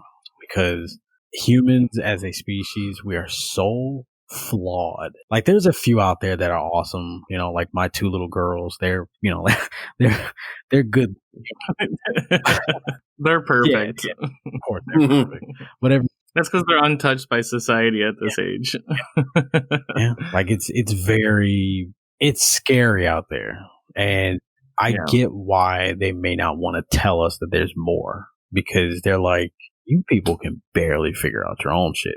Right. I mean, just think like the scenario with aliens coming down and saying like, look at these assholes. The people that know that they come down here and seen us, and our leaders are worried like, yeah, they're going to be like, look at these assholes. We're not ready to, you guys are assholes. Stop being assholes and we'll reveal some shit. Like if you just keep this up and you keep, like if we keep going the way that we're going, well, I don't think we'll ever see them in our lifetime. Unless shit, we might kill ourselves before we get to know any sort of enlightenment like that. Yeah. Unless it's like world-ending event that it doesn't involve them. I could maybe see, like what if an asteroid's about to come, right? And Neil deGrasse Tyson's talked about an asteroid a few times. I think he said there was one that was supposed to come by us on election day. Mm-hmm. Right? Yeah, I thought I read that somewhere. And, yeah.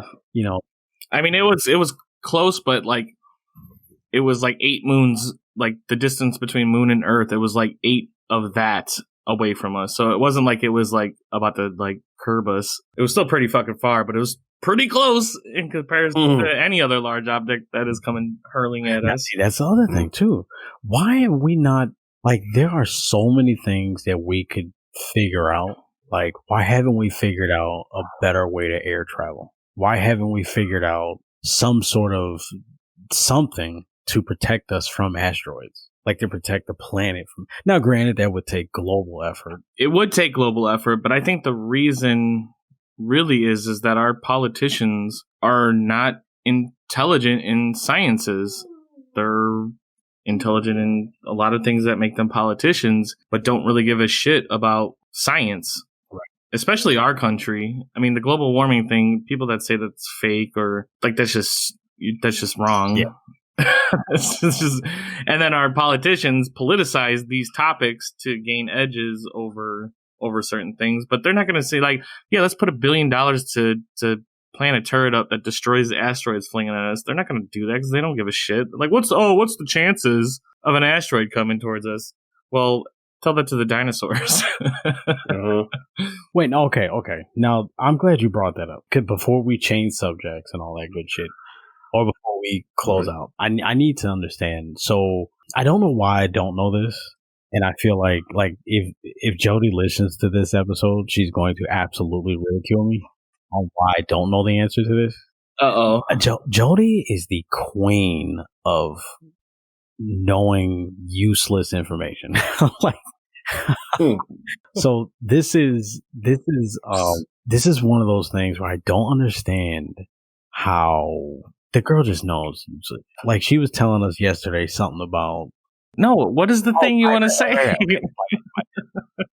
Run on a rant about how smart she is and how weird she is at the same time.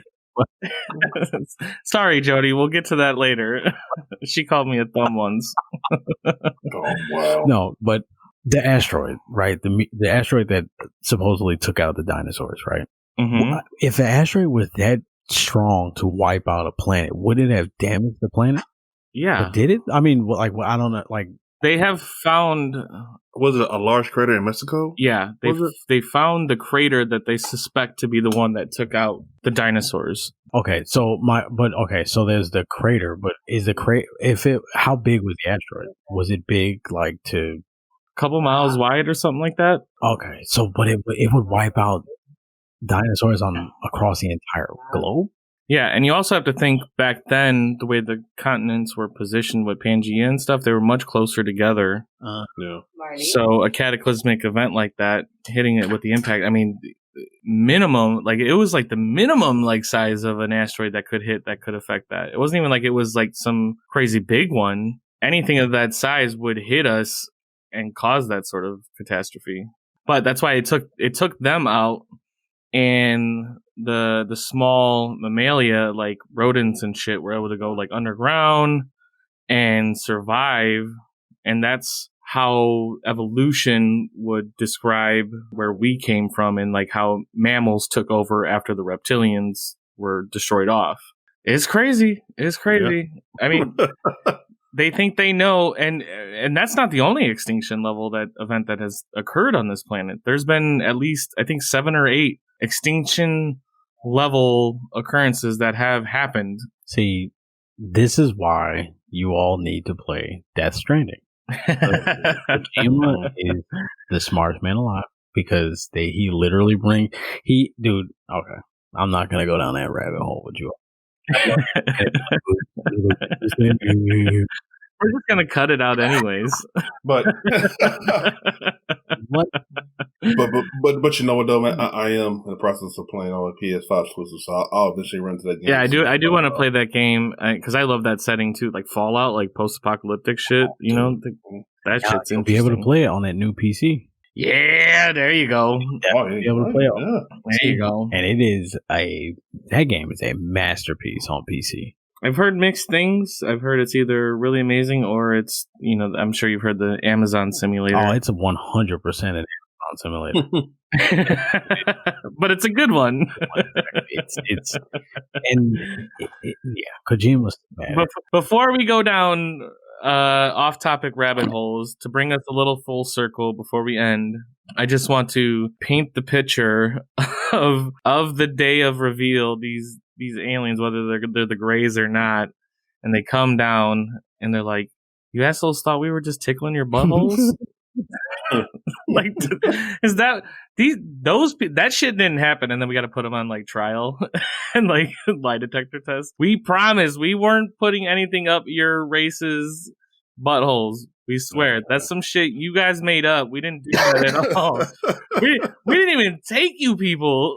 And then we're like, you people? And we're like, fucking humans? What do you mean? And then we shoot them, and then we learn nothing. The end. Like, you all really like? Did y'all really think we were doing that? You know we don't like buttholes, right? Like, and then they point like we don't even have buttholes. Like, oh my god. Big RC, I know you did a little bit of research before this. Was there any other articles or anything you wanted to bring up and talk about? See, this is the problem, is that I really want to explore the angel demon theory, because I think there is a lot of. I think that to me also proves that we were visited, is because we would see that as early humans and see like, oh, this shit, oh, it's this angel, it's this demon. Mm-hmm. Now, we could absolutely have a part 2 of this topic. You know what I mean? Like, we definitely can continue this. Yeah, because we're already at like an hour and a half on this. Yeah. Well, I just wanted, I want to extend if there was anything else you wanted to talk about before we wrap it up. I can't think of none, man. I mean, I was thinking about bringing up movies based on real stories, but I think we could say that for part 2. Oh my god, yes, because Fire in the Sky. Have you seen that? Yes. I love that movie. That's such a good movie. Is that on anything? It's on Amazon Prime, I think. I'll double check. We get off here before RC and I decide to stream a little bit later. I was gonna watch the Bob Lazar thing again. Yeah, you totally should. Yeah, I think, but I may do Fire in the Sky though, because I would like to see something new as well. Well, it's an old movie. If you have any sort of hesitation towards old movies, but the story is based on a true story. I'll give you the quick synopsis. There's like 5 dudes in, I don't know, where was that, RC? Do you remember? It was like Montana or somewhere in the middle of the states, man. Yeah. They were loggers. They like end their shift and they see lights in the sky. They go to investigate. One of the dudes goes to investigate a little too closely and gets abducted. He disappears. And the movie goes through what the other guys went through after that dude disappeared, because the police were on top of the group saying that they must have killed him. They must have did something with him. They didn't know where this guy went because he just disappeared. And these guys went through lie detector tests. They were persecuted by the entire town. And then 5 days later, the guy shows back up naked at a payphone, like a few miles outside of the town. The movie goes through what he experienced while he was gone. And that shit is fucking wild. Yeah. That's when shit hits the fan. And this is all based on a true story. This is all, like, the movie recounts the actual situations pretty 1-to-1. I believe there was not many liberties taken in the way they filmed it. Okay. And by the way, yes, this movie is on Amazon Prime. Yeah. Watch that shit. That scared the fuck out of me as a kid. Same here. Yes. The scenes when he was going through the alien ship and oh my god. Let's not say too much. I want him to experience it. Let him go ahead, experience for himself. But it's wild, especially knowing that there's some quote truth behind it, because you don't know. This guy, the guy that got abducted though, he went on to do a lot of sketchy shit and took advantage of the story big time. And there's been debunkers out there that are really trying to pick apart his thing. They're like reading, they're finding like these like one-off comics that he would read back when he was a kid that had similar stories to what his experience was. So without trying to like shed too much doubt on it, but people are trying really hard. And so they're finding things. If you look hard enough, you're going to find anything, right? So It is up to us as the viewer to take that in as it is, but it's very convincing. Yeah. I mean, isn't that kind of what they were doing with Bob Lazar, right? Oh yeah, absolutely. And it took 20 some odd years for some of his shit to start getting proven to be true. Shit.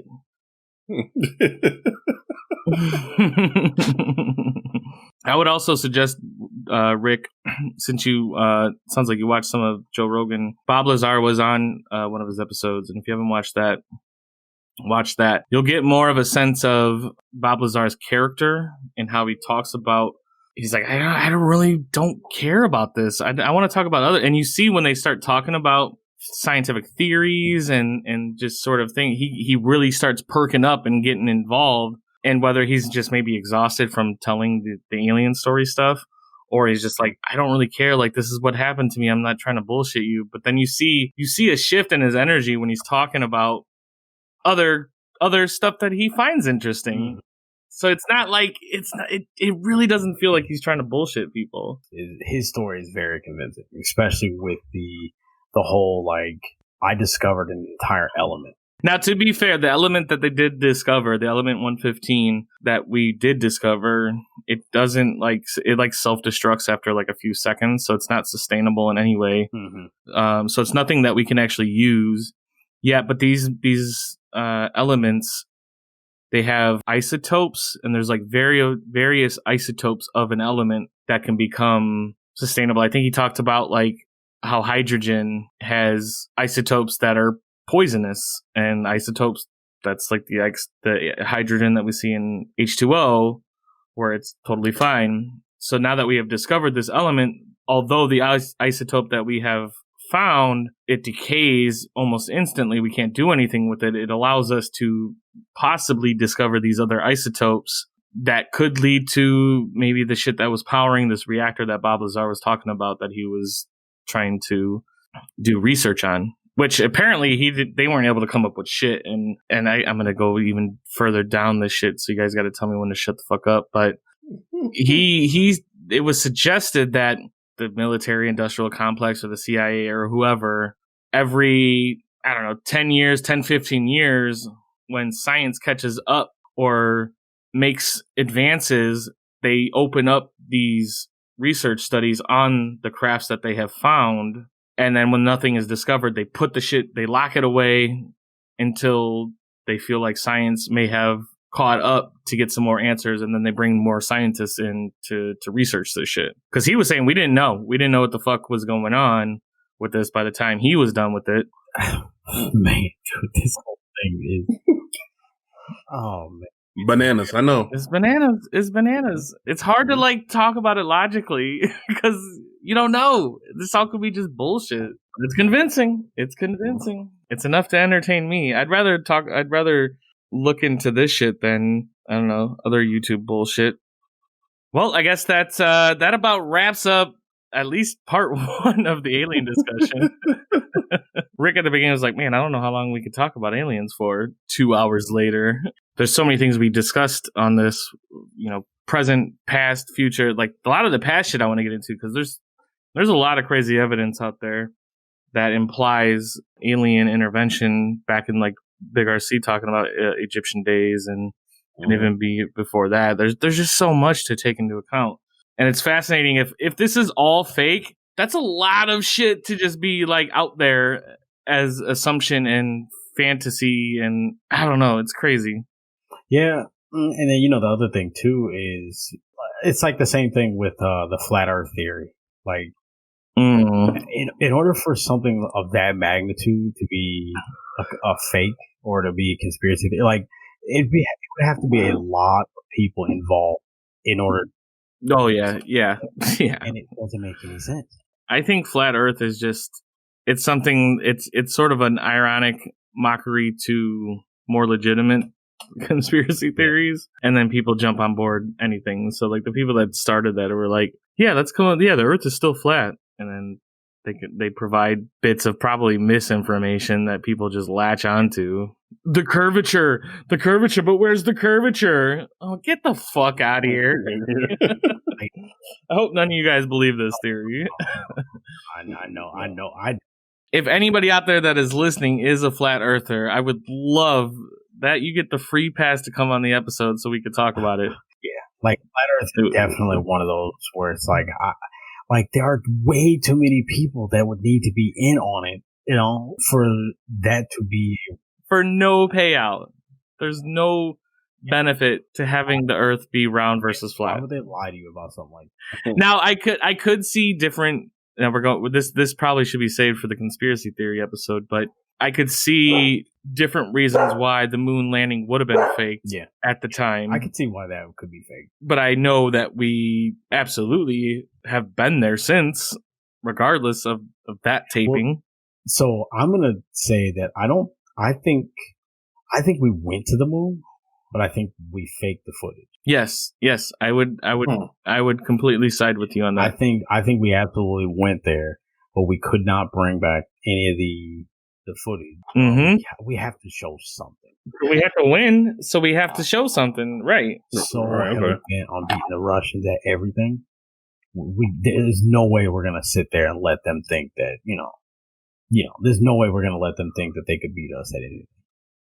All right, yeah, I don't know. Maybe we'll continue this discussion on a future episode, especially on a conspiracy theory episode where we focus on all the different conspiracy theories, although it's going to be very challenging to get through even a handful of them with just how long we were able to discuss this one topic alone. If you guys are excited to hear us talk about conspiracy theories, let us know. We'll go to that first. Or if you want to hear us go down the rabbit holes of aliens some more, let us know about that too. And we'll definitely do that because there's so much to explore.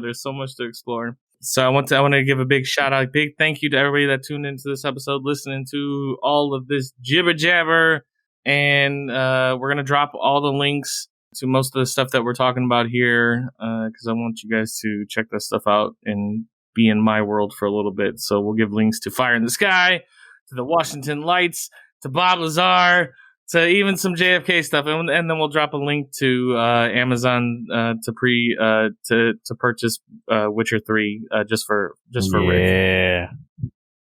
Yeah. Quick shout out to our Patreon members. If you're not a Patreon member, go to patreon.com/Haven Exchange. Lots of tiers set up with lots of perks. Get the episodes early and a bunch of other things that are dope, and you should sign up and support the show. If not, we enjoy the fact that you're even listening to us, so that's awesome. But along with one of the tiers and the perks, we give shout out to our Patreon members, Tashamonetsims and Nerdershewrote. Shout outs to them for being supporters of the Haven Exchange. Thank you once again. Yes, thank you. That is very much appreciated.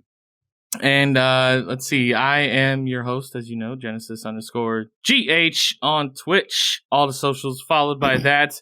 I want to give a special shout out to the Gamers Haven Network. You'll see a link to the Discord there. A big community that is booming, full of streamers and content creators and overall awesome people that want to support those content creators and just have daily shenanigans like the rest of us. So Gamers Haven Network, baby! Big RC, what's going on in your world, man?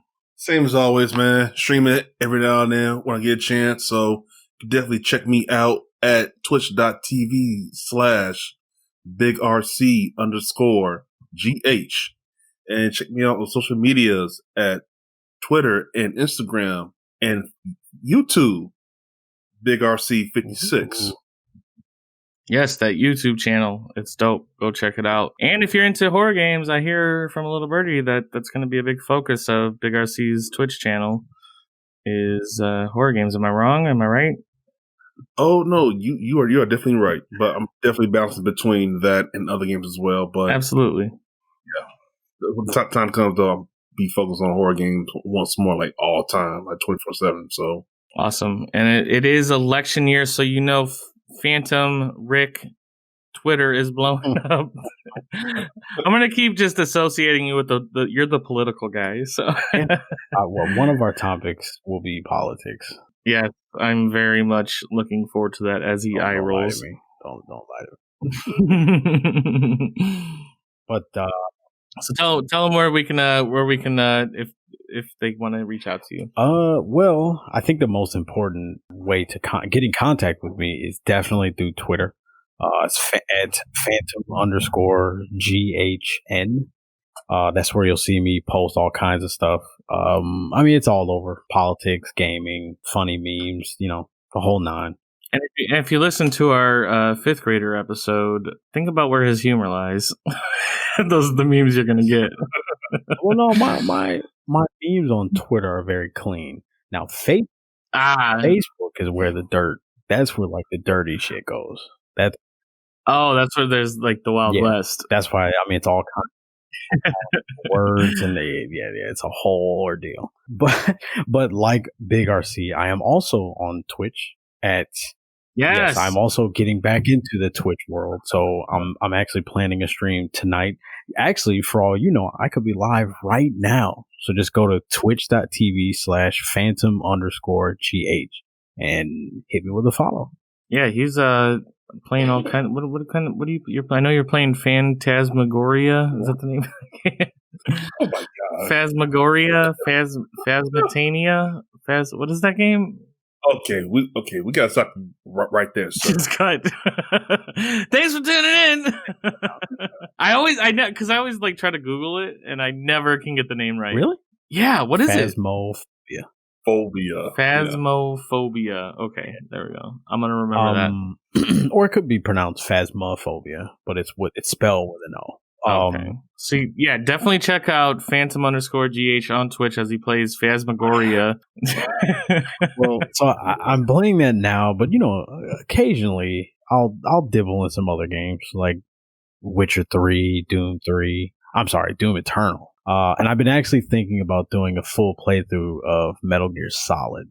Oh, that would be interesting. So I think I might actually do that next after me and RC get really into Phasmophobia.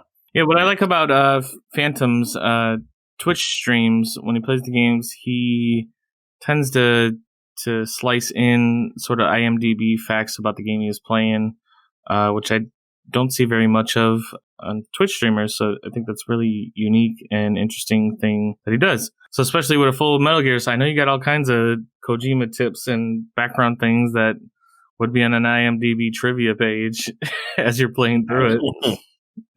I'm 100% going to be like every single scene in Metal Gear Solid. I'm going to explain what it is, and you probably will get some behind the scene info as well, because I've looked at so many documents about this game. He's the conspiracy theorist of Metal Gear Solid. Kojima, if you rearrange the letters. Hey man, Kojima based. Yeah. All right. Thank you guys, everybody. Shout outs to listening to the episode and checking us out here on the Haven Exchange podcast, brought to you by the Gamers Haven Network. Much love to you all. Thank you guys. Tune into the next episode next Wednesday. Peace out, y'all. Peace. I don't know. This is the Haven Exchange.